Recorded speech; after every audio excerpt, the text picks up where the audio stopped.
ബേബീസിന് കൊടുക്കാനായിട്ട് sprouted ragi powder എങ്ങനെയാണ് ഉണ്ടാക്കുന്നതെന്നും ഇത് ഏതെല്ലാം രീതിയിൽ കൊടുക്കാമെന്നും നോക്കാം. റാഗിയിൽ നല്ലപോലെ ഡേർട്ടും ഡസ്റ്റും ഒക്കെ ഉണ്ടാവുന്നതുകൊണ്ട് തന്നെ അത് മിനിമം ഒരു 5 to 6 ടൈംസ് എങ്കിലും വാഷ് ചെയ്യണം. എന്നിട്ട് അത് കവർ ചെയ്യുന്ന രീതിയിൽ വെള്ളം ഒഴിച്ചിട്ട് ഒരു 8 hours അല്ലെങ്കിൽ ഓവനായിട്ട് സോക്ക് ചെയ്ത് വെക്കുക.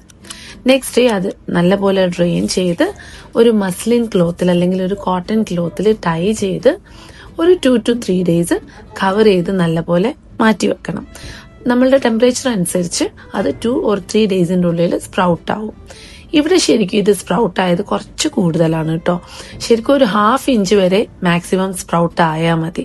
ഈ ഒരു സമയത്താണ് ഏറ്റവും കൂടുതൽ ന്യൂട്രിയൻസ് അടങ്ങിയിരിക്കുന്നത്.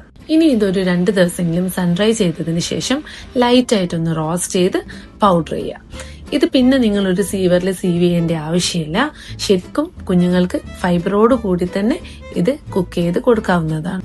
ഇനി ഈ ഒരു എൻറ്റയർ പ്രോസസ്സിന് നിങ്ങൾക്ക് സമയമില്ല എന്നുണ്ടെങ്കിൽ you can directly purchase from our website or through our Instagram page. ആദ്യമായിട്ട് റാഗി കൊടുക്കുന്ന സമയത്ത് ശരിക്കും അത് പ്ലെയിൻ വാട്ടറിൽ അല്ലെങ്കിൽ ബ്രസ്റ്റ് മിൽക്കിൽ കുക്ക് ചെയ്ത് കൊടുത്താൽ മതി. വേറൊന്നും അതിൽ ആഡ് ചെയ്യേണ്ട ആവശ്യമില്ല. കാരണം റാഗി കുഞ്ഞിന് ഏതെങ്കിലും തരത്തിലുള്ള അലർജി ഉണ്ടോ എന്ന് ടെസ്റ്റ് ചെയ്യാൻ വേണ്ടിയിട്ട് ഇത് ഹെൽപ്പ് ചെയ്യും.